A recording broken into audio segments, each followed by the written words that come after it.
एक बार भी सत्य को जिसने देख लिया, एक कदम भी सच की ओर जिसने बढ़ा दिया, उसका अब कभी नाश नहीं होता अर्जुन। और श्री कृष्ण कह रहे हैं नहीं, तुझे जितना मिल गया उतना काफी है, तू भाग भी जाता तो तेरा कुछ नहीं बिगड़ेगा।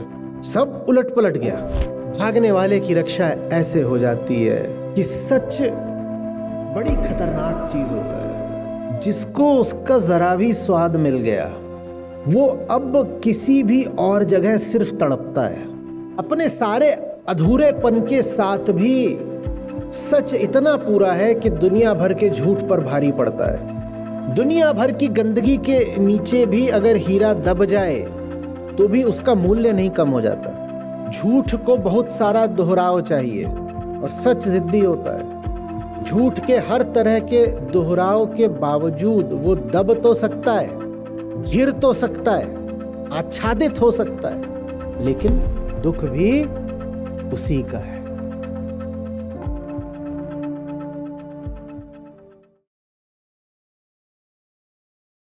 श्रीमद् भगवद गीता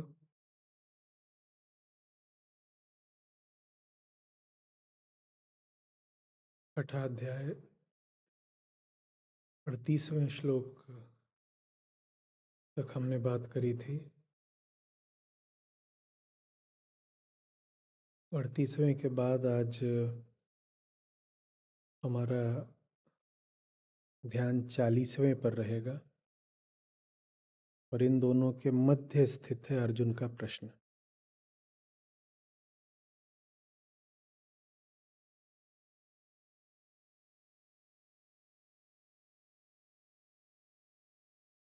अर्जुन अपनी ही स्थिति श्री कृष्ण के सामने रख रहे हैं, यद्यपि ये कह करके कि अमुक व्यक्ति का क्या होता है, अमुक व्यक्ति जो ऐसे लक्षण प्रदर्शित करता है उसका क्या होता है। जिस व्यक्ति की बात अर्जुन कर रहे हैं वो अर्जुन स्वयं ही है। और अब कह रहे हैं अर्जुन, 38वें श्लोक तक उन्होंने अपनी जिज्ञासा व्यक्त करी थी और अब कह रहे हैं कि जिज्ञासा दूर करिए, क्योंकि आप ही हैं जिज्ञासा मेरी संतुष्ट करने में संक्षिप्त। तो बताइए,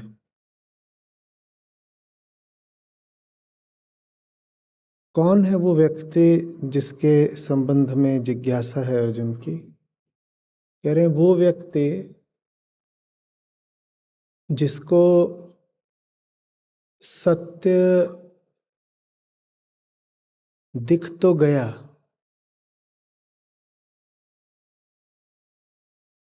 पर जिसने उसे जीवन में उतारने का फैसला नहीं किया।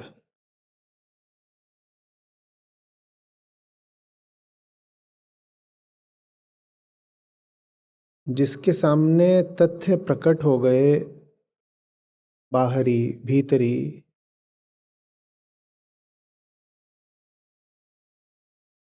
पर उसने चुना नहीं तथ्यों के समक्ष समर्पण करना।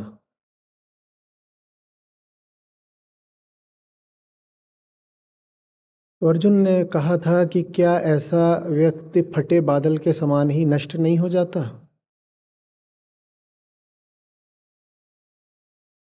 क्योंकि दिखाई दे रहा है अर्जुन को कि है तो ये कृतघ्नता ही, है तो ये सत्य द्रोह ही, कि जो चीज साफ दिख रही है उसको भी अनदेखा करो, जो दिशा स्पष्ट है उसके भी विपरीत चलो। समझने से अपने स्वार्थ पर आंच आती है, तो समझे हुए को भी स्वीकारो मत। तो अर्जुन ने कड़े शब्दों का प्रयोग करा। अर्जुन बोले ऐसा व्यक्ति तो मुझे लगता है, और आप बताइएगा कि समूल नाश को ही प्राप्त होता होगा।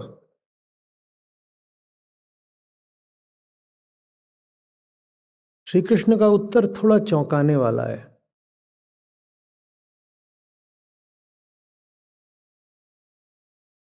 कह रहे हैं कि नहीं, जो चल दिया सत्य की तरफ, जिसे एक झलक भी मिल गई प्रकाश की, उसका अर्जुन अब नाश तो नहीं होगा, नाश तो नहीं होगा। भले ही फिर वो विचलित हो गया हो, भले ही उसने सच को पीठ दिखा दी हो, भले ही वो योगभ्रष्ट हो गया हो, लेकिन फिर भी उसका अब नाश तो नहीं होगा। अजीब बात है। क्यों अजीब बात है? क्योंकि आमतौर पर जो सच से भागना चाहता है वो अपने आप को ये सांत्वना देता है कि मैं सच को पीठ दिखा गया, धर्म से द्रोह कर गया, तो भी मेरा कुछ बिगड़ेगा नहीं। अगर वो ऐसी सांत्वना, ऐसा बहाना अपने आप को न दे तो सत्य को ठुकराना उसके लिए बड़ा मुश्किल हो जाए, है ना? तो हमारे दिमाग में जो खाका खींचा हुआ है, जो मेंटल मॉडल है, वो ये है कि गुरु जिसको सत्य दिखाना चाहता है, गुरु जिसको राह सुझाना चाहता है, वो अक्सर भागने को तैयार होता है। और ऐसा हमारे व्यवहार में, अनुभव में आता भी है ना। और पारंपरिक रूप से हम ऐसा सोचते भी हैं कि गुरु या पथ प्रदर्शक या कृष्ण सरीखा सारथी कोई जब किसी दिशा ले जाना चाहता है तो जो शिष्य है या श्रोता है वो डगमगाता है, डरता है, अपने स्वार्थों पर आंच आती देखता है, तो वो क्या कहता है? नहीं नहीं नहीं नहीं, मुझे तो भागना है। या तो ईमानदारी से कह देता है कि भागना ही है, या फिर कुछ बहाना बनाता है, कहता है आपकी बात में दम नहीं है तो इसलिए मैं नहीं सुनता, या कि हमारा आपका कुछ नाता जम नहीं रहा है तो मैं कहीं और जाकर बैठूंगा, किसी और को सुन लूंगा। इस तरह हम सोचते हैं, है ना? और भगवत गीता में भी अभी तक हमें कुछ कुछ ऐसा ही प्रतीत हुआ है, क्योंकि अर्जुन हमें भागने को तैयार दिखाई देते हैं और बीच बीच में तो ऐसा लगता है जैसे वो श्री कृष्ण के वक्तव्य में भी दोष ही निकाल रहे हों।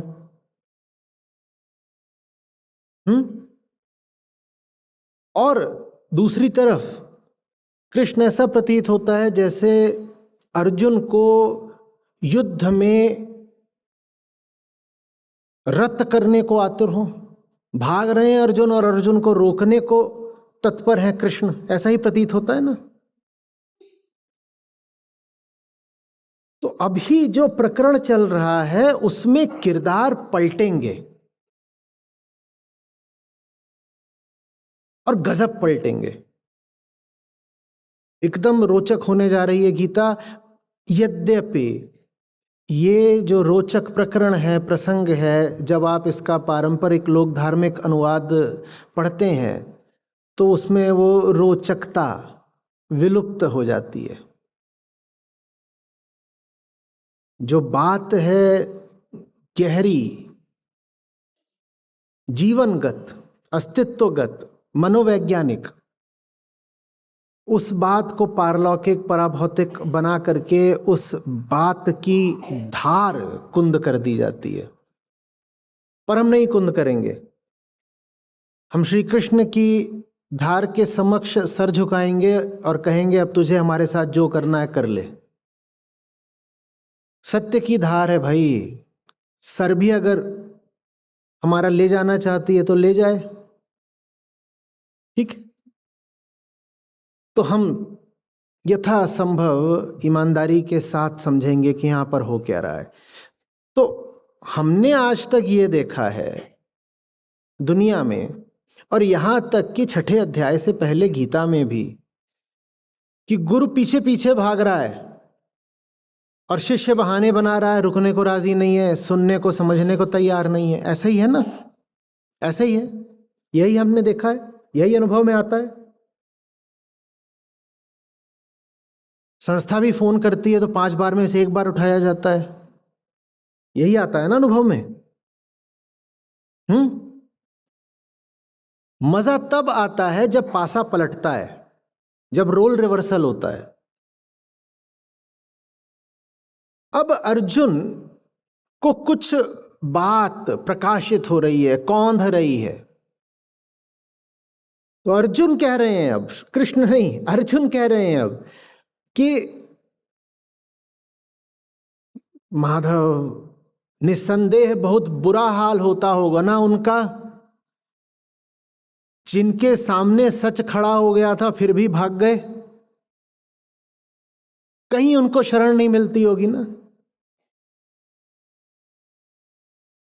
जड़ से उखड़ जाते होंगे ना, ऐसा ही होता होगा ना।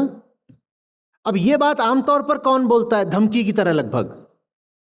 कौन बोलता है? गुरु। यही होता है ना कि गुरु इस तरह से बोल रहा होता है, देख मेरी बात सुन ले, नहीं तो तेरे साथ बहुत बुरा हो जाएगा।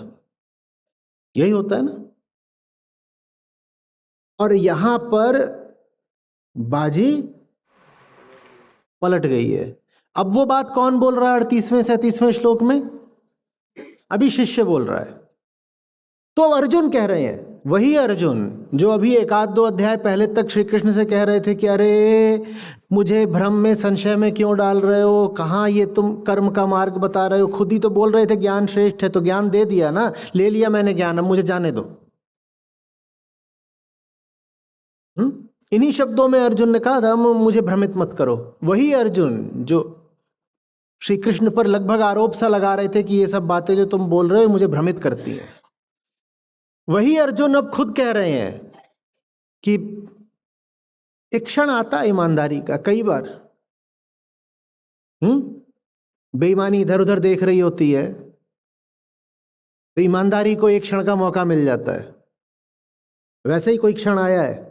अर्जुन कह रहे हैं बहुत बुरा होता होगा ना मधुसूदन, उनके साथ बहुत बुरा होता होगा ना, कहीं के नहीं बचते होंगे ना। तो अगर ऐसी बात आमतौर पर गुरु कहता रहा है, और गुरु अगर ऐसी बातें कहता रहा है, तो हम मानते हैं कि उसे बड़ी खुशी मिलेगी जब शिष्य इन बातों को स्वीकार कर ले, जब यही बातें शिष्य की ओर से प्रतिध्वनित होने लगे। तो गुरु की तो छाती फूल जानी चाहिए कि हाँ पट्टे, मेरे चेले, यही तो तुझे मैं आज तक समझा रहा था कि तूने मेरी बात अगर नहीं सुनी, नहीं समझी, तो तेरा आमूल चूल नाश हो जाएगा। यही तो तुझे समझा रहा था। गुरु को तो बड़ा अच्छा लगना चाहिए। गुरु के भीतर तो सफल होने का भाव आना चाहिए कि देखा, आखिरकार मान ही गया बच्चा, बहुत विरोध कर रहा था, 5-6 अध्याय लगे, पर मान ही गया। पर सब उलट जाता है। अब जब अर्जुन माने शिष्य गुरु की भाषा बोलने लगते हैं, तो हम पा रहे हैं कि कृष्ण वो भाषा बोल रहे हैं जो अभी तक शिष्य की हुआ करती थी। जब अर्जुन कहते हैं कि नाश ही हो जाता होगा ना सच्चाई के साथ धोखा करने में,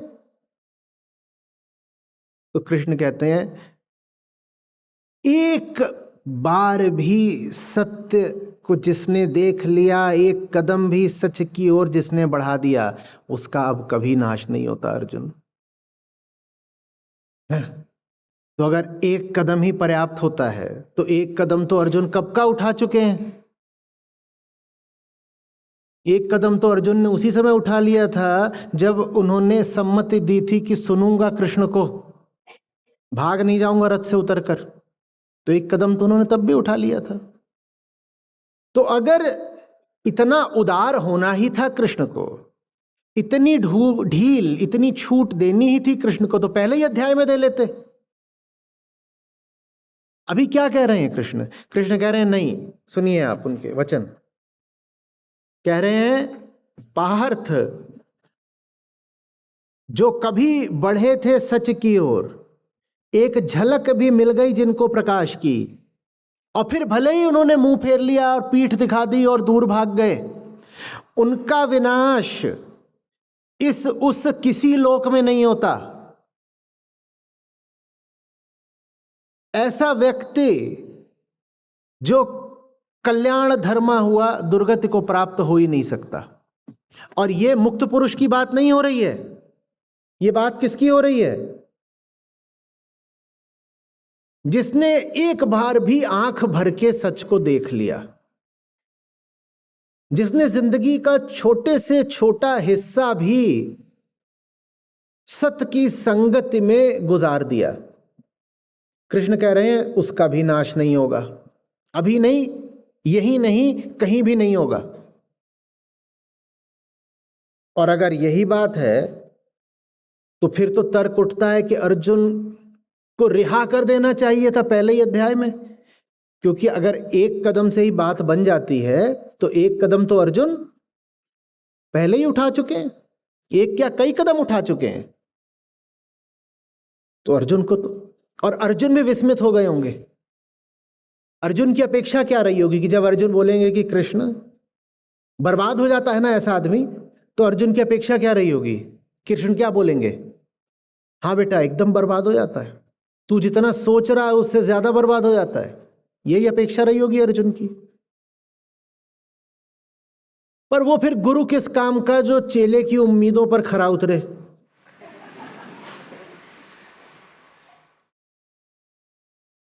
चेला जब तक भाग रहा होता है, गुरु पीछे पीछे भागता है। और चेला जब गुरु को अपने पीछे भागता देखकर रुक जाता है कि अरे अरे गुरु जी बड़ा प्यार करते हैं, रुक गए हमारे लिए, अब आने दो इनको, आ जाए हमारे पास, गले मिलेंगे। तो गुरु चेले को रुकता देखता है तो दूसरी तरफ को भाग जाता है, बोलता है अभी तक पीछा मैंने किया, अब तू कर, और जब तू मेरा पीछा करेगा तभी तो प्रमाणित होगा कि मैं सफल हुआ, क्योंकि पीछा करने से ही सिद्ध होता है कि प्यार सीख लिया तूने।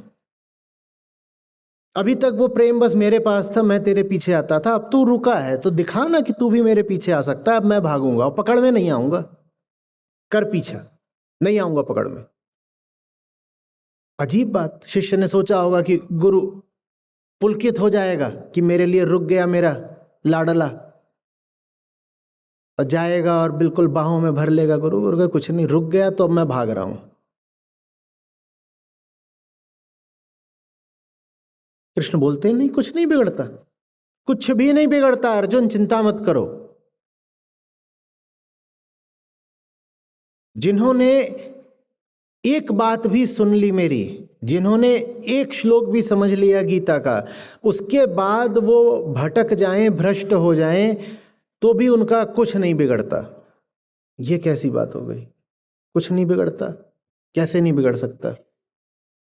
आगे वो बताएंगे, आगे वो बताएंगे।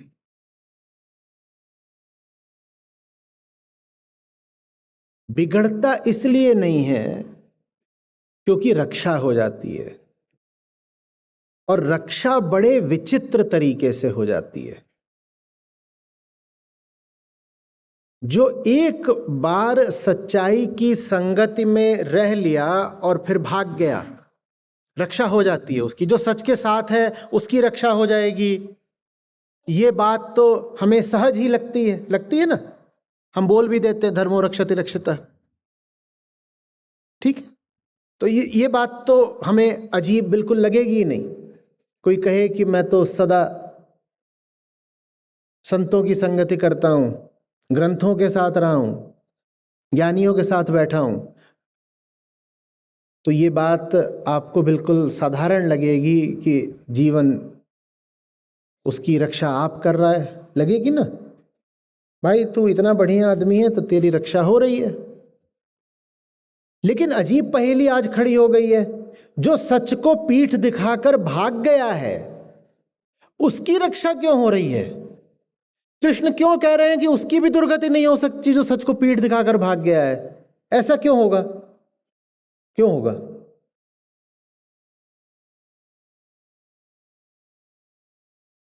क्यों होगा? और अगर सच को पीठ दिखाकर भागने वाले की भी रक्षा हो जाती है तो हम सब पीठ दिखा के भागी क्यों न लें? हैं? कैसा रहेगा?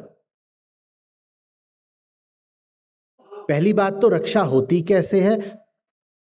योग भ्रष्ट है, सत्यद्रोही है, प्रेम का अपराधी है, कृतघ्न है,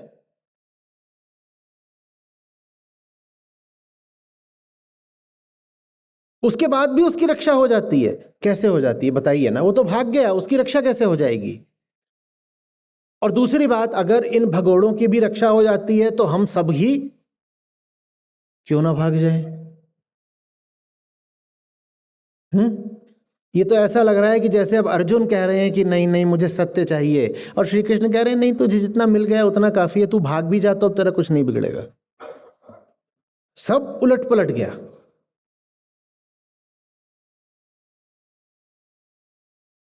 भागने वाले की रक्षा ऐसे हो जाती है कि सच बड़ी खतरनाक चीज होता है। जिसको उसका जरा भी स्वाद मिल गया वो अब किसी भी और जगह सिर्फ तड़पता है।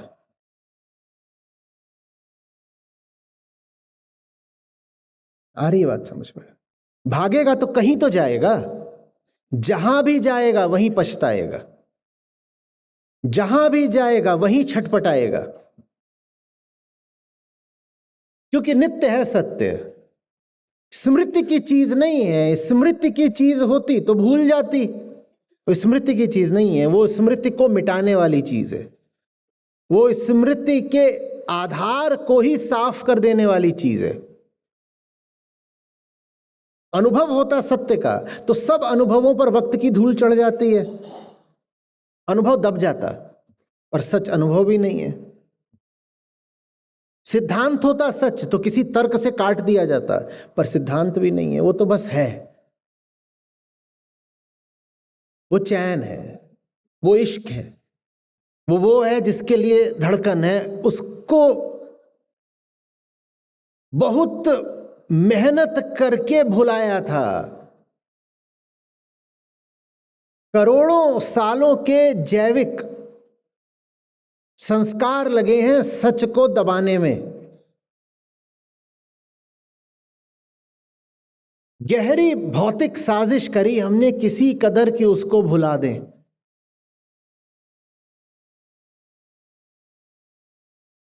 नालायक सामने आ गया और इसी जन्म में सामने आ गया। जिसको भुलाने में करोड़ों साल लगे थे, अब उसको 5, 10 या 100 साल में भी कैसे भुला देंगे? अब फिर चाहिए करोड़ों साल ही। और करोड़ों साल लगा के भी भूला कहां था? तो भूल गया होता तो अहंकार सदा इतना अतृप्त क्यों रहता? वो अतृप्त है ही उसी के लिए। पर फिर भी किसी तरह की काम चलाऊ व्यवस्था बनी थी कि सच को भूले हुए हैं पर जिंदगी चल रही है। हाँ ठीक है, भीतर रिक्तता रहती है, कुछ तड़प, थोड़ी बेचैनी रहती है, पर जिंदगी चल रही थी।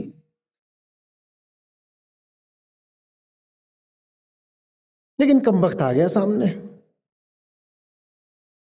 ये क्या सुना दिया जो मैं सुनने को तैयार ही नहीं था? क्या बोल गए ये? सब कुछ बोल लेते, ये क्यों बोल दिया कि मैं हूं ही नहीं? सब कुछ बोल लेते, ये क्यों बोल दिया कि ब्रह्म हूं मैं?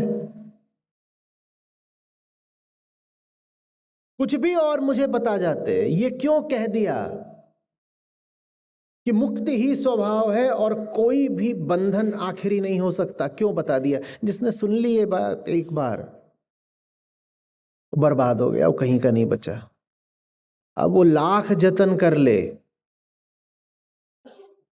अनसुना नहीं कर सकता। और भागा इसीलिए है क्योंकि बात खतरनाक लग रही है।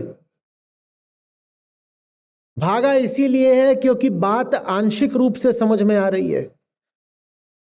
समस्या बस इतनी सी है कि पूर्ण का अंश भी पूर्ण होता है। तो सच जिनको आधा अधूरा भी मिल गया,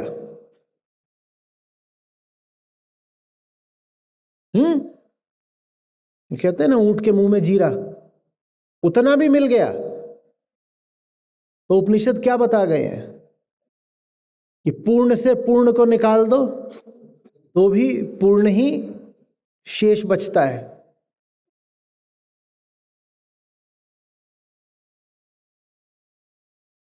पूर्णात पूर्णम,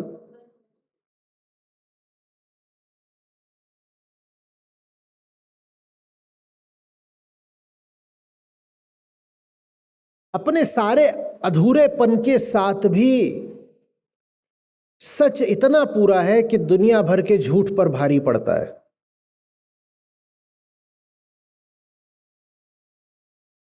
दुनिया भर की गंदगी के नीचे भी अगर हीरा दब जाए तो भी उसका मूल्य नहीं कम हो जाता।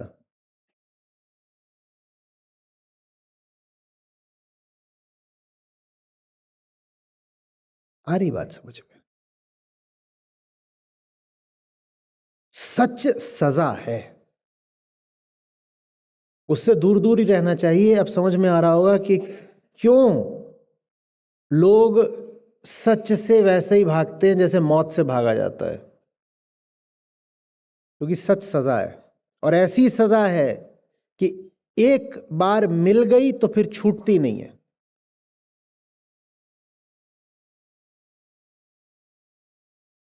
झूठ को बहुत सारा दोहराव चाहिए और सच जिद्दी होता है।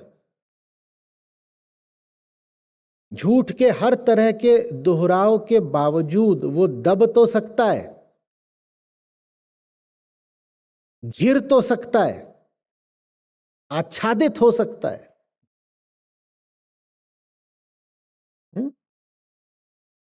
लेकिन न मिट सकता न बदल सकता। अब जाइए जहां जाना है, सजा ही भुगतेंगे, सच सजा है।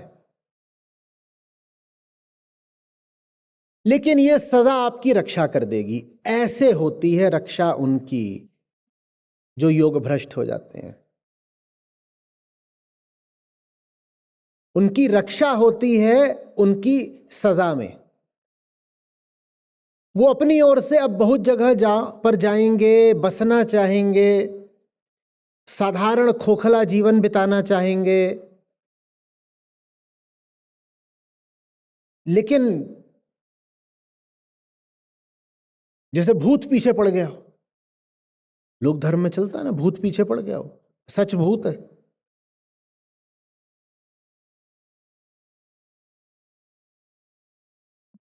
चले जाओ जहां जाना है, वहां जाकर करोगे कोई उथली बात,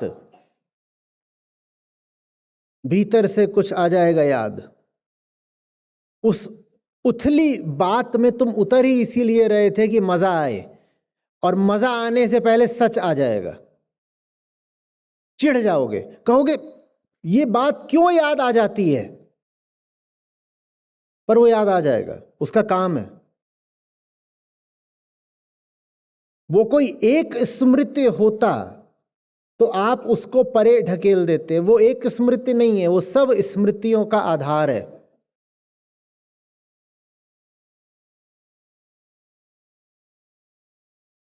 आप जाएंगे कहीं पर, लोग खिलखिला रहे होंगे,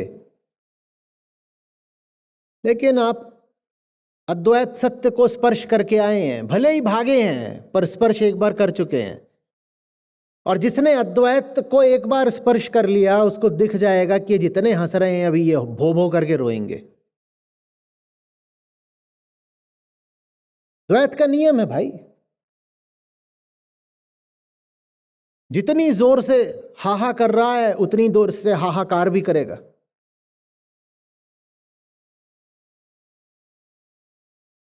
अब आप कैसे हाहा कर पाओगे? कैसे कर पाओगे? भागे तो हो सच से कि मैं भी जा रहा हूं पार्टी में क्या करने, हाहा, पर उनकी हाहा में आपको हाहाकार सुनाई देगा। आप अपने आप को थप्पड़ मारोगे, कहोगे why can't I just be normal and enjoy like others. सब खुश हैं, मैं ही क्यों इनके साथ खुश नहीं हो सकता? सबको जितना दिख रहा है मैं भी बस उतना ही देखना चाहता हूं। मुझे कुछ ज्यादा, कुछ अतिरिक्त, कुछ गहरा क्यों दिख जाता है? पर अब क्या करोगे? अब तुम्हारी आंख बदल गई है। जो सबको दिख रहा है तुम्हें उससे ज्यादा दिख जाएगा और तुम झूठी दुनिया के साथ अब दोबारा व्यवस्थित नहीं हो पाओगे। न इधर के रहे न उधर के हो पाओगे। भारी सजा मिली, भारी सजा मिली, और यही सजा तुम्हारी रक्षा कर देगी।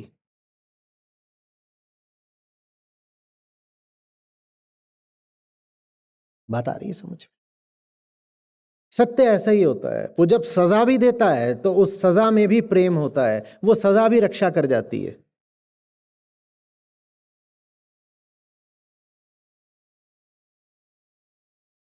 आगे चलकर बताएंगे, कहेंगे इस तरह से दर दर भटकने के बाद, सांकेतिक रूप से कहेंगे इधर उधर जाने के बाद, पूरी दुनिया में बहुत जन्म लेने के बाद, फिर ये करोगे कि लौट कर एक दिन वहीं आओगे जहां आना नियत है तुम्हारी। बस अब इतना है कि खूब सजा भुगत कर आए, खूब समय बर्बाद करके आए। जो काम तत्काल हो सकता था उस काम को तुमने न जाने कितने साल, कितने दशक, कितनी शताब्दियां लगा दी करने में,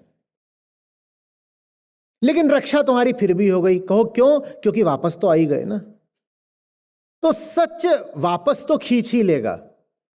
जहां भी जाओगे वहां तुम्हें फंसने, बर्बाद होने नहीं देगा, रक्षा तुम्हारी कर लेगा वो। लेकिन सजा तो भुगत गई ने। क्या सजा भुगत ली? भटकते रहे इतने सालों तक इधर उधर, दुख पाते रहे, छटपटाते रहे इतने सालों तक, जिसकी कोई जरूरत थी नहीं। ये सजा है जो मिल गई, और ये सजा बिल्कुल अनावश्यक है, इससे बच सकते थे। तो दोनों काम हुए। सजा मिली लेकिन सजा शाश्वत नहीं होने पाई। अंततः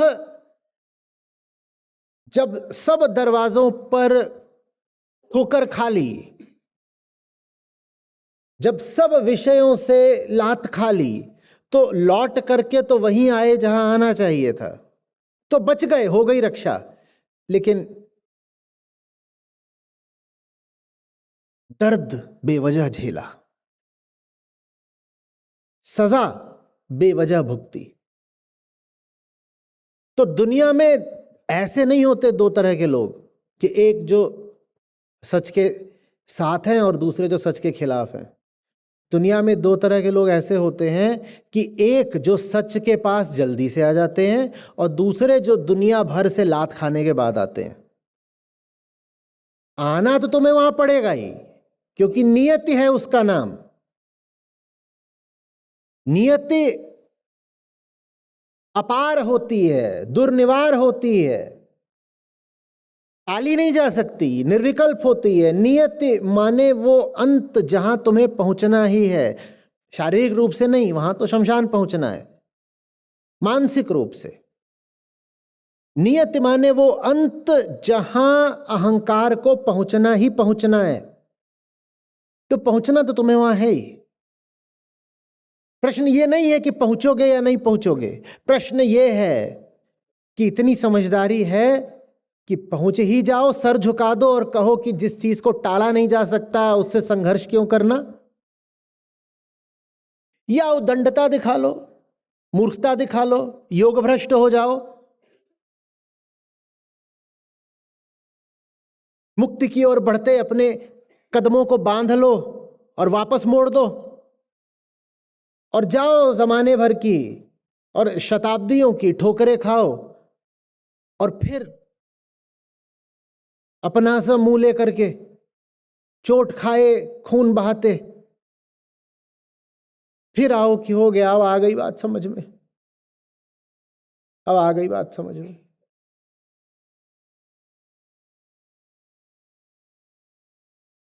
ज्ञानियों का मजाक भी बड़ा पैना होता है। देखो क्या कह रहे हैं श्री कृष्ण, कह रहे हैं नहीं कुछ नहीं बिगड़ता, रक्षा तो हो जाती है उसकी। समझ रहे हैं वो क्या कह रहे हैं? आप जहां भी हैं, आपको जो तड़प है, जो दुख है, वही आपकी रक्षा कर रहा है। आपका दुख ही है जो आपकी रक्षा कर रहा है। समझिए कैसे। मनोविज्ञान के किसी बड़े प्रोफेसर की तरह बोल रहे हैं आज श्री कृष्ण। आप जिस जिंदगी में हैं, उस जिंदगी की जितनी अपूर्णताएं हैं, भीतर आप जितने घाव लेकर चल रहे हैं, वही सब आपकी रक्षा कर रहे हैं। कैसे कर रहे हैं बताइए? दुख है तभी तो पूरे तरीके से जम नहीं जाते जहां पर हो। दुख भी ना होता तो जैसी जिंदगी चल रही है उसको वैसा ही चलने देते। दुख ही है जो रक्षा कर रहा है आपकी। नहीं समझ में आ रही बात? अच्छा अब बताओ, आपकी जिंदगी में सब कुछ बिल्कुल आदर्श हो, आपके अनुकूल हो, भीतर कोई रिक्तता नहीं, कोई बेचैनी नहीं, सिर्फ पूर्णता हो, सब कुछ वैसा ही है जैसा मुक्त आकाश में होता है, मात्र आनंद। आप में से कितने लोग अभी यहां बैठे होते? कितने लोग बैठे होते? कहिए, बोलिए। कोई नहीं ना? हाँ। तो सच से दूर जाओगे तो दुख मिलेगा, वही दुख तुम्हारी रक्षा करता है। वही दुख है फिर जो आपको यहां लेकर के आता है। कृष्ण से दूर गए तो दुख मिला, वही दुख है जो आपको गीता के पास ले आया। इस तरह से सच आपकी रक्षा करता है, बिल्कुल विपरीत तरीके से भी। एक तो उनकी रक्षा करता है जो शरणागत हो गए, उनका तो ठीक है, सीधा मामला है, मासूम लोग हैं।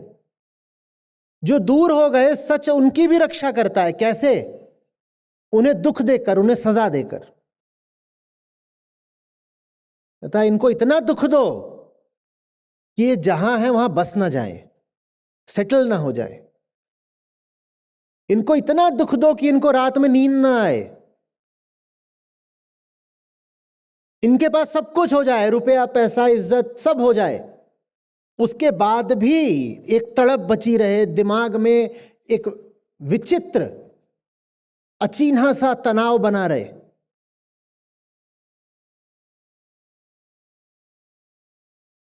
इनकी खुशियों में भी अधूरापन रहे।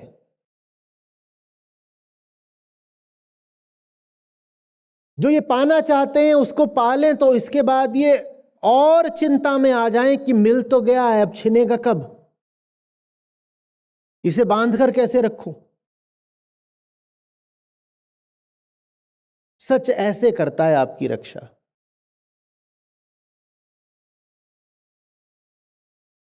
उसकी उपस्थिति में उसका आनंद है, और उसकी उपस्थिति में उसका दुख है। दुख भी, बोलो, दुख भी उसी का है, और कोई दुख नहीं है आपको। आप 100 तरह के अपने दुख बता दोगे, भी कहें दुखी हो, कहें हाँ बहुत दुखी हैं, ऐसा है वैसा है। दुख का विषय बताओ, सब अपने दुख के 100 विषय बता देंगे। जिस किसी को भी दुख है वो बस एक ही है, जिंदगी में वो नहीं है। वो माने कौन? हाँ, वो जिसका कोई नाम नहीं हो सकता, वो नहीं, वो जो शाम को दफ्तर से आते हैं, वो, उनकी बात नहीं हो रही है।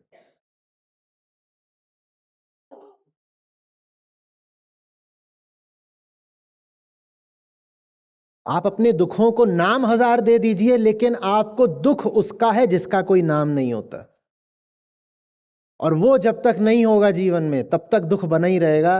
वो शरारती है, वो अपनी उपस्थिति का एहसास नहीं कराता, क्योंकि जो सच के साथ है वो एहसास करने के लिए बचता नहीं। सत्य के जितने निकट आता है अनुभोक्ता, उतना अनुभोक्ता ही मिटता चला जाता है। तो सच ऐसा है जो अपनी उपस्थिति का अनुभव नहीं होने देता, और अपनी अनुपस्थिति में बस अपना अनुभव होने देता है। उससे दूर चले जाओ और कोई अनुभव होगा ही नहीं, बस एक ही अनुभव होगा, तड़प तड़प तड़प तड़प तड़प। आपको क्या लग रहा है कि आपको ये तड़प है कि आप एक खास तरीके से बाल कटाना चाहते थे और नहीं कटा पाए? बहुतों को तो ये भी दुख हो जाता है। उसको जा करके बोला था कि हरे रंग के बाल रंगना, उसने हरे की जगह नीले रंग दिए। घोर तनाव। ये हरे नीले की बात नहीं है, ये उसकी बात है जिसका कोई रंग नहीं होता। 10-12 साल पहले कहीं बात करी थी मैंने, तो उस वीडियो को शीर्षक दिया था, पीड़ा पैगाम है परम का। क्या?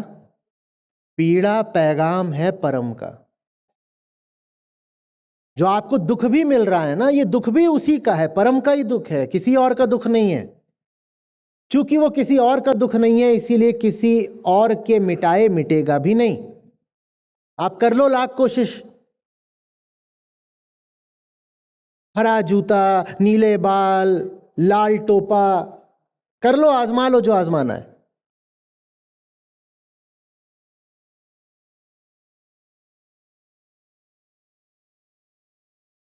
जिसकी कमी है उसके अलावा जिंदगी में सब कुछ ले भी आ लोगे तो कमी मिटेगी कैसे? और जिसकी कमी है उसका नाम अनंत है, तो कमी भी अनंत है। और तुम उसमें डाल रहे हो बैंगनी मोजा और खुश हो रहे हो। I got these brinjal socks today. रिक्तता अनंत है, उसमें डाला क्या है? मोजा। और चाह रहे हो कि अब रिक्तता मिट जाए। सुबह उठे फिर मुंह घड़ियाल जैसा, दोनों कान में मोजे लटका लो, कुछ नहीं होने वाला। अनंत रिक्तता को ये खास मोजे कैसे भर देंगे?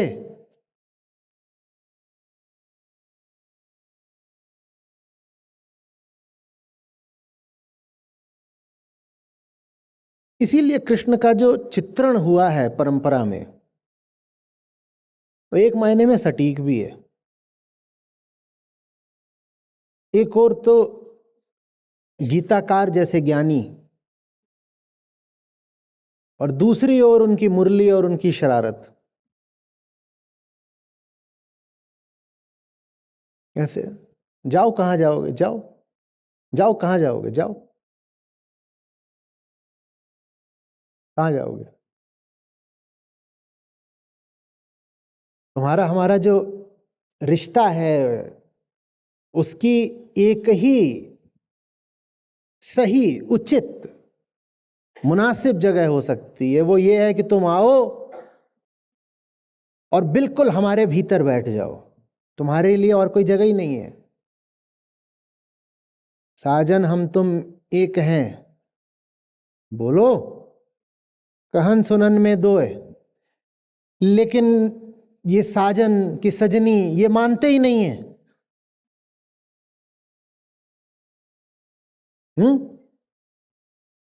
साजन यहां खड़े हुए हैं, सजनी भगी जा रही है, वो ये समझ ही नहीं रही है कि उन दोनों के बीच में एक नाता है, और वो इलास्टिक बैंड जैसा है।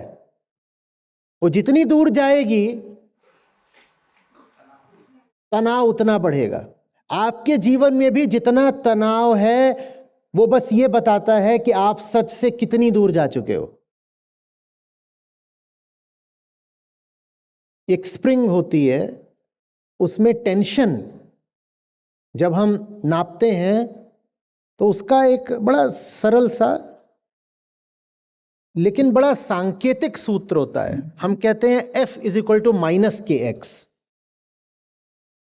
के तो ऐसे ही है, कुछ नहीं, कांस्टेंट है, पर माइनस में और एक्स में रहस्य है। माइनस का मतलब होता है जिस दिशा एक्स है उसके विपरीत दिशा एफ है। एक्स माने कितनी दूरी तुमने बना ली अपने केंद्र से, एक्स माने केंद्र से कितनी दूरी बना ली। तो केंद्र मान लो यहां है और तुम उधर को भाग रहे हो, और ये एक्स डायमेंशन है, इस पर भाग रहे हो, तो तुम उधर को जितना बढ़ रहे हो एफ इधर को होगा। माइनस बताता है कि एफ और एक्स की दिशा अलग अलग होगी, और एफ और एक्स का अनुपातिक होना, प्रोपोर्शनल होना बताता है कि एक्स जितना बढ़ेगा एफ उतना बढ़ेगा। माने जितनी दूर सच से जाओगे,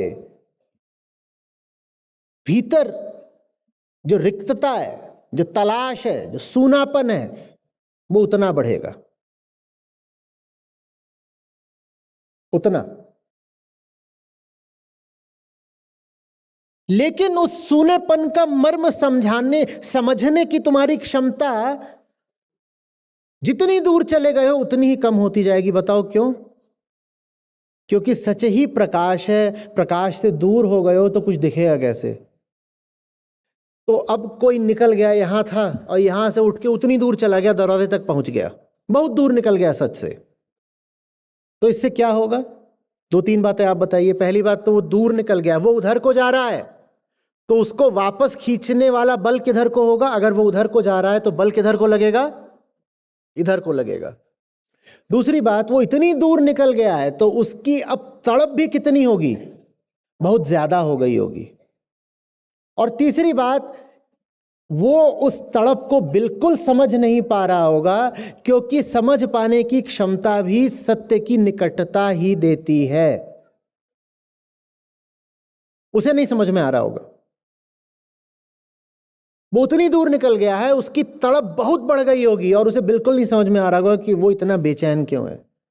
तो क्या करेगा? उतनी दूर निकल गया है, बेचैनी जबरदस्त है और समझ में आ नहीं रहा है क्यों, तो क्या करेगा? तो क्या करेगा? वो अपनी बेचैनी दूर करने के लिए उसी दिशा में और जोर से भागेगा। वहां जितने भी विषय होंगे, कभी इसको आजमाएगा, कभी उसको अपनाएगा, वो यही सब करेगा। और जितना वो ये करेगा उतना ही और तड़पेगा। कब तक तड़पता रहेगा? जब तक कि टूट ही नहीं जाता मन से, आशा से। जब तक जिंदगी एकदम ही उसे चूरा चूरा नहीं कर देती, वो तब तक वहां आजमाता रहेगा। जितना आजमाएगा उतना दुख पाएगा। अंततः उसे लौट कर तो आना ही है। जब लौट आएगा तो कहेगा, हे कृष्ण, बाल बाल बचे, मैं तो बहुत भटक गया था, बहुत बहक गया था, 7,500 साल से भटक रहा था। बाल बाल बचे। श्री कृष्ण कहेंगे, हाँ मैं ही तो रक्षा कर रहा था, मैं ही तो रक्षा कर रहा था। पर कैसे कर रहा था रक्षा? हृदय विदारक दुख दे करके।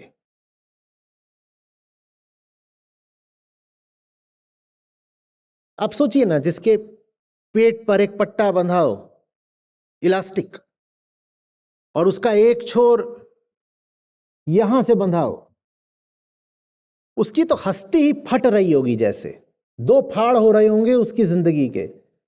श्री कृष्ण आपकी रक्षा करते हैं, आपके कई टुकड़े, कई खंड करके, कई फ्रैगमेंट्स करके। आपके साथ जो कुछ बुरा हो रहा है ना, पता है ना कौन कर रहा है?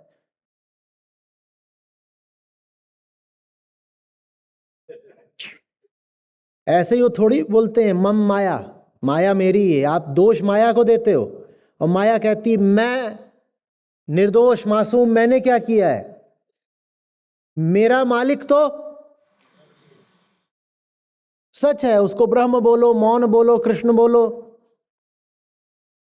तो आप बोलते हो ना माया दुख दे रही है, माया आपको दुख देती ही तब है जब आप सत्य से दूर होते हो। तो एक अर्थ में कहा जा सकता है कि जब आप सत्य से दूर होते हो तो सत्य ही माया को प्रेषित करता है आपको परेशान करने के लिए, और इस तरीके से वो आपकी रक्षा करता है। बात आ रही है ना समझ में? 70-80 के दशक में जो बिल्कुल सड़क छाप घटिया BC क्लास पिक्चरें बनती थी, उसमें अक्सर ये रहता था, हीरोइन मान नहीं रही है, तो हीरो ही पीछे से नाटक रचता था। वो किसी अकेली सुनसान सड़क पे चली जा रही है तो 5-7 गुंडे भेज देता था।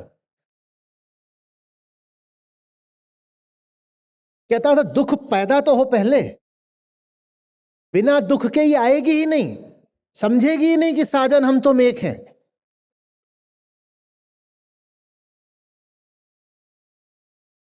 तो दुख का निर्माण भी स्वयं कौन कर रहा है? वो हीरो ही कर रहा है जो बाद में रक्षा करता है। ये बड़े शरारती हैं।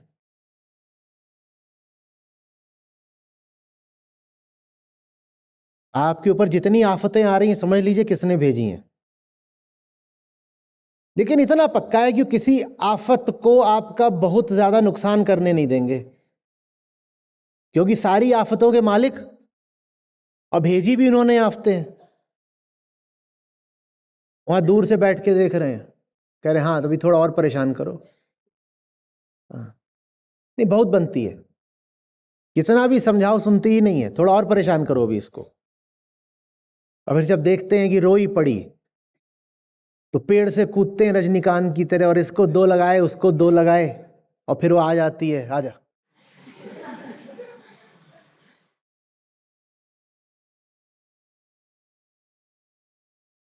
देखो हमारी कहानियां कितनी भी बचकानी हो, कितनी भी उथली हो, सच तो ये है कि उनमें भी सच की झलक होती है।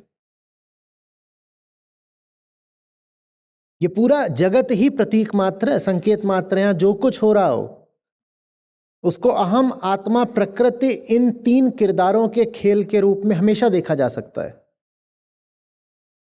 बहुत ही घटिया पिक्चर हो उसको भी आप कह सकते हो देखो यहां पे भी ये जो हो रहा है ना, अगर इसे गौर से देखो तो ये क्या है मैं बताता हूं। एक बार मैंने करा था, एक बहुत ही कमाल की पिक्चर आई थी, गुंडा, जो कैंपस की पैदाइश है वो लोग उन्होंने देखी होगी, वो बताएं हाथ खड़ा करें, जिसमें वो रहता ना, रहतू नाम है मेरा बुल्ला, आगे का भी नहीं बता सकता। किस किसने देखी है? तो एक बार कैंपस से मैंने उसका सत्र लिया, मैंने कहा आओ सब बैठो यहां पे भक्तजनों, अब मैं तुम्हें बताता हूं कि इसका एक एक डायलॉग किस पारलौकिक सत्य की ओर इशारा कर रहा है। उसमें एक वो कौन सा था, हटेला, हाँ बोलो बोलो, ये भी कैंपस के ही निकले हुए हैं ना, IIT बॉम्बे के। है कुछ नहीं, कोई ऐसा थोड़ी है कि स्क्रिप्ट राइटर ने कुछ आगे का सोच के लिखा है। हम 2 कौड़ी की स्क्रिप्ट, घटिया पिक्चर, लेकिन फिर भी अगर देखोगे तो कुछ दिखेगा।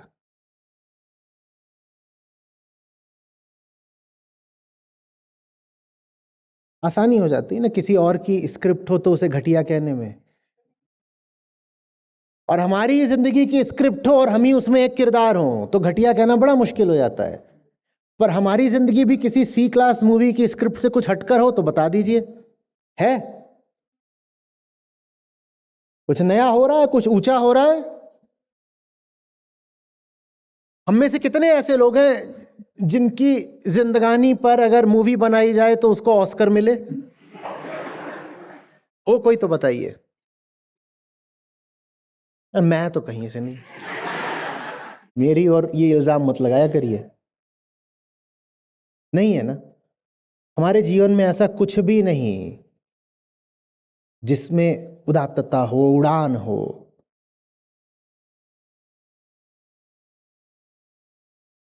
एक सड़ी सी स्क्रिप्ट है। और उस स्क्रिप्ट में खून बह रहा है, हिंसा हो रही है,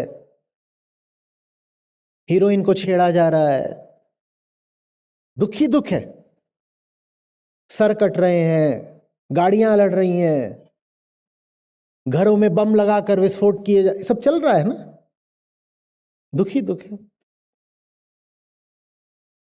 वो दुख अकारण नहीं है।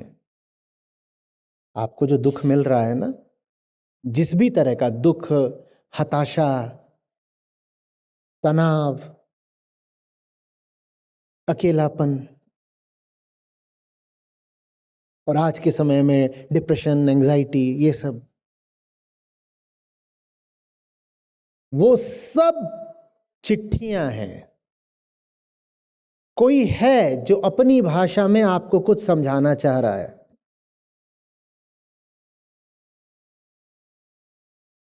राम वियोगी ना जिए, जिए तो बाउर होए।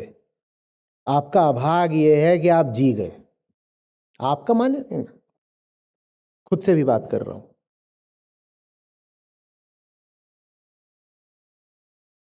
तो जी जाओगे तो कैसे हो जाओगे? बावरे हो जाओगे, बौरा जाओगे, पागल हो जाओगे। और वही पागलपन पूरी अभी मानवता पर छाया हुआ है। उसी पागलपन का अंजाम हमें वनों का विनाश, पहाड़ों का विनाश, जलवायु का विनाश, जिए तो बाउर होए। हम सब दुख से पागल हो गए हैं। दुख जब बहुत बढ़ जाता है तो विक्षिप्त कर देता है, और सच से दूरी जब बहुत बढ़ जाती है तो कुछ भी समझ में आना बंद हो जाता है।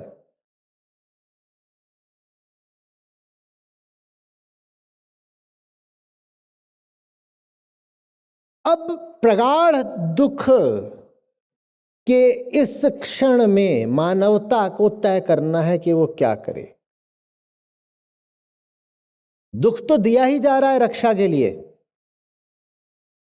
पर वो हीरोइन अगर इतनी बौर आ गई हो कि बोले कि हाँ आओ गुंडों मुझे उठा ले चलो, पर किसी भी हाल में उस हीरो के पास तो नहीं जाऊंगी मैं, तो अब क्या करें? अब कृष्ण भी चकरा गए। बोले अब क्या करें, माया थोड़ा इधर आ, कुछ मंत्रणा करते हैं।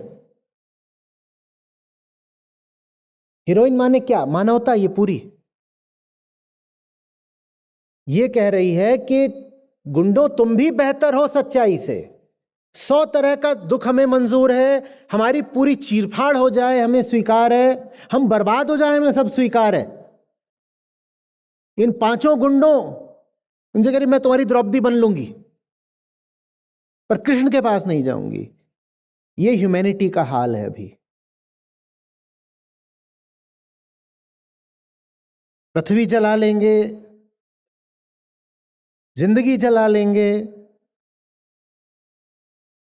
आणविक युद्ध कर लेंगे, जितने तरीकों से स्वयं को बर्बाद कर सकते हैं कर लेंगे, बस हम सत्य के पास नहीं जाएंगे।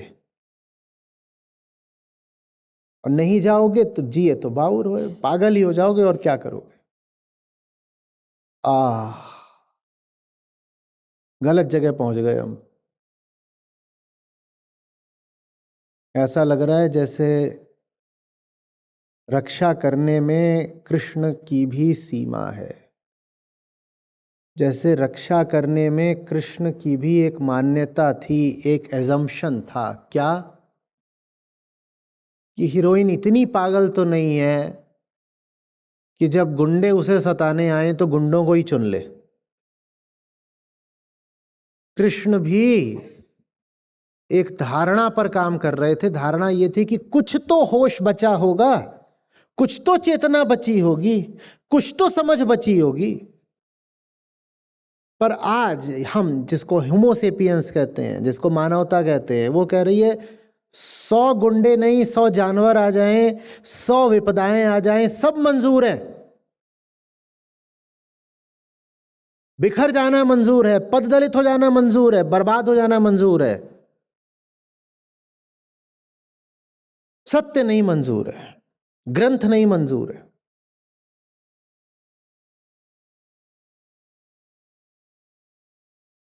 कृष्ण भी बैठे हैं विवश, कह रहे अब क्या करूं, दुख ही मेरा उपकरण था कि मुझसे दूर जाओगे तो दुख मिलेगा, तो वापस आना पड़ेगा, पीड़ा पैगाम परम का। पर ये तो लोग ऐसे हो गए हैं कि जिन्होंने दुख को भी खिलौना बना लिया। अब इनको दुख दो तो ये शॉपिंग मॉल भाग जाते हैं, अब इनको दुख दो तो इंस्टाग्राम खोल लेते हैं,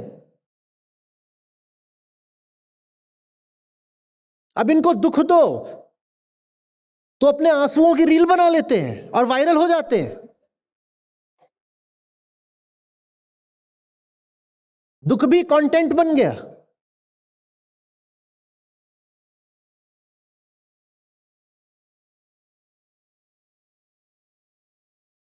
कृष्ण भी चक्कर में पड़े हैं, अब क्या करें? अब आप बताइए उनको क्या करें। जिस पर अब दुख का असर होना बंद हो गया, जो अपने ही दुख के प्रति असंवेदनशील हो गया, जो खुद के प्रति इतना बेईमान हो गया कि उसने स्वीकारना ही बंद कर दिया कि हां जिंदगी बिल्कुल बर्बाद है, उसको अब श्री कृष्ण भी नहीं बचा सकते। क्योंकि अध्यात्म के शुरू होने के लिए भी एक शर्त होती है, क्या? दुख का स्वीकार। जो भीतर से लहूलुहान होने पर भी बाहर से होंठ फैला के दांत फाड़ के बोले ऑल इज वेल, उसको कृष्ण भी नहीं बचा पाएंगे। वो वहां आ गया जिसके लिए गीता कहती है पॉइंट ऑफ नो रिटर्न। दुनिया से ना प्रेम करो, कम से कम स्वयं से तो प्रेम करो। इतना आत्म प्रेम तो होना चाहिए कि कहो कि हाँ हाँ मैं दुख में हूं। पर जब आदमी खुद से भी नफरत करने लग जाता है ना, तो वो अपने दुख को भी स्वीकार नहीं करता। इस बात पर गौर करिएगा। आप खुद से जितना प्यार करते होंगे, अपने दुख के प्रति उतने संवेदनशील, सेंसिटिव रहेंगे। आप कहेंगे मुझे अच्छा नहीं लग रहा कि मैं दर्द में हूं। पर जब इंसान इतना पागल हो चुका हो, जिंदगी से इतना ऊब चुका हो कि वो अपने भी दुख की परवाह करना छोड़ दे, तब वो कितना भी दुख हो कहता है कुछ है ही नहीं, मैं तो मौज में हूं। और दुख की अगर थोड़ी बहुत अनुभूति होने लगती है तो आधुनिक समय में मनोरंजन के साधन बहुत हैं।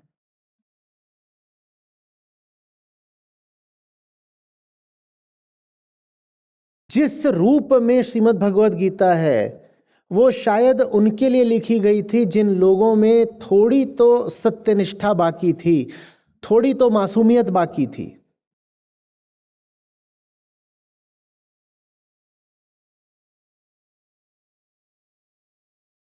जब इंसान बिल्कुल परम झुट्ठा हो जाए तो गीता भी बेबस हो जाती है। जो मरीज कहे मैं मरीज हूं ही नहीं, कौन सा डॉक्टर, कौन सा उपचार बचा उसके लिए?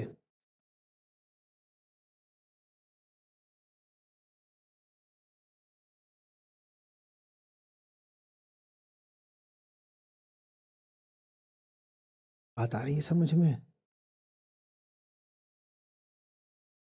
लोक धर्म कहता है कि जब हिचकी आए तो इसका मतलब है कि कोई दोस्त, सगा संबंधी आपको याद कर रहा है। और धर्म कहता है कि जब दुख आए तो समझिएगा कृष्ण आपको याद कर रहे हैं। हिचकी विचकी तो सब शारीरिक बात है, कुछ उल्टा पुल्टा खा लो हिचकी आ जाएगी, कोई नहीं याद कर रहा है।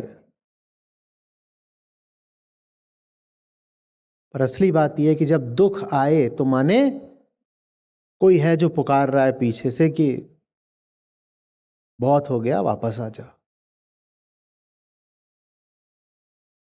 और कितनी दूर जाना है, कितनी ठोकरें खाना है, आजा, वापस आजा, घर आजा। पीड़ा पैगाम परम का।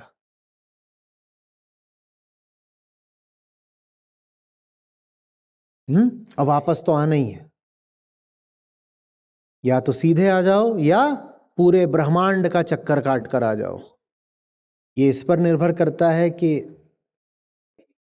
दुख झेलते जाने की हठ कितनी पाल रखी है आपने। जिनमें आत्म प्रेम होगा, जो अपनी परवाह करेंगे, उन्हें थोड़ा ही दुख पर्याप्त होगा। वो कहेंगे थोड़ा पा लिया और नहीं पाना।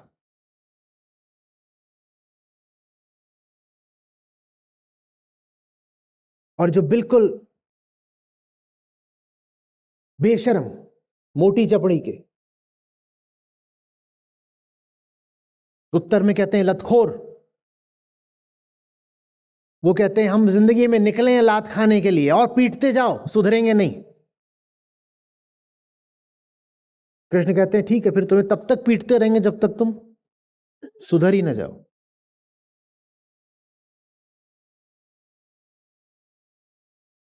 और जहां तक इन लोगों की बात है जो कुर्सियों पर बैठे हैं, वो याद रखें कि सत्य अनंत होता है, पर आपके पास पिटने के लिए भी अनंत समय नहीं है। तो थोड़ा ही पिटने में आप होश में आ जाएं तो बेहतर है। रस भोगने और खुशी मनाने वगैरह के लिए तो समय कम है ही, पिटने के लिए भी बहुत समय नहीं है। तो जितना पिट लिए ना उतना काफी है। अब वापस आ जाओ।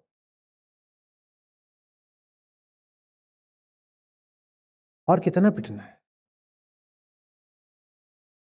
हाँ ठीक है, जब कैमरा सामने होता है तो हम ही हू कर लेते हैं। क्यों करना पड़ता है ही हू? अच्छा बताओ, खुशी दिखानी क्यों पड़ती है? बोलो,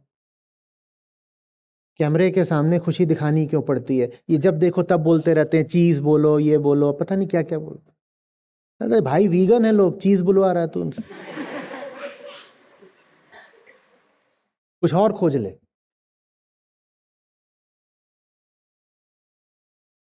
क्यों कहना पड़ता है कि खुशी दिखाओ? बताओ ना। क्योंकि हमारे चेहरों पर हमारे दुखों की दास्तान छपी हुई है, इसलिए खुशी कृत्रिम रूप से प्रदर्शित करनी पड़ती है। हमारे चेहरे हैं ही नहीं ऐसे जिन पर सहज आनंद हो। दुख सबको पर्याप्त मिला हुआ है। अब वापस आ जाओ। ये छोटी छोटी बातें हैं जिंदगी की, इन पे गौर कर लो तो दिख जाएगा। इनकी फोटो अच्छी आई ही नहीं अगर ये ना बोले कि मुस्कुराइए।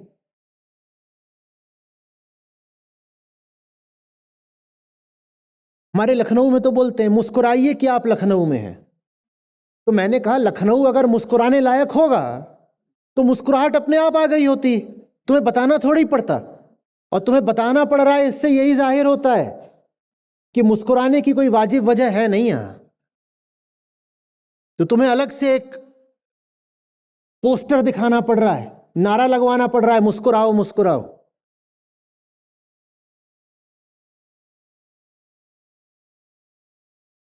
वो पूरी दुनिया में लगा हुआ है बैनर, मुस्कुराइए कि आप मृत्यु लोक में हैं। मुस्कुराने की कोई बात होती तो सहज ही मुस्कुरा रहे होते ना। ये डंडा मार के मुस्कुराओगे।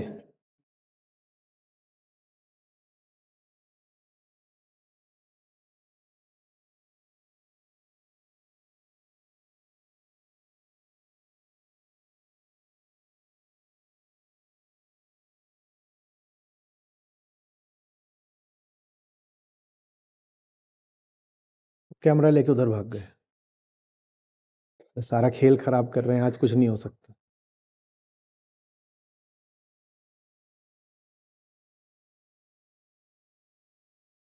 बताइए।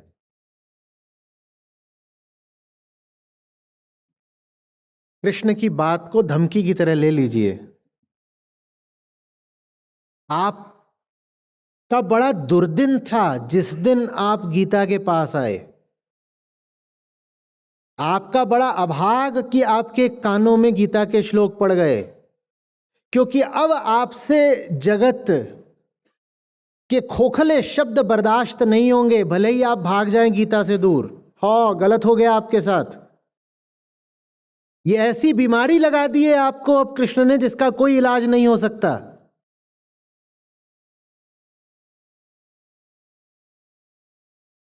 और संतों ने इसको बड़े मधुर तरीके से गाया है। बार बार उन्होंने कहा है कि प्रेम से बड़ी बीमारी दूसरी नहीं होती।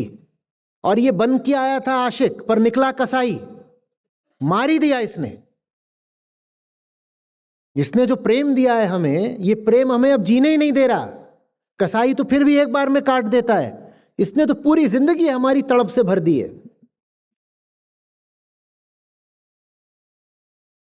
अब ये मत सोचिएगा कि आप भाग जाओगे और बच जाओगे। ना आए होते तो बेहतर होता, अब फंस गए।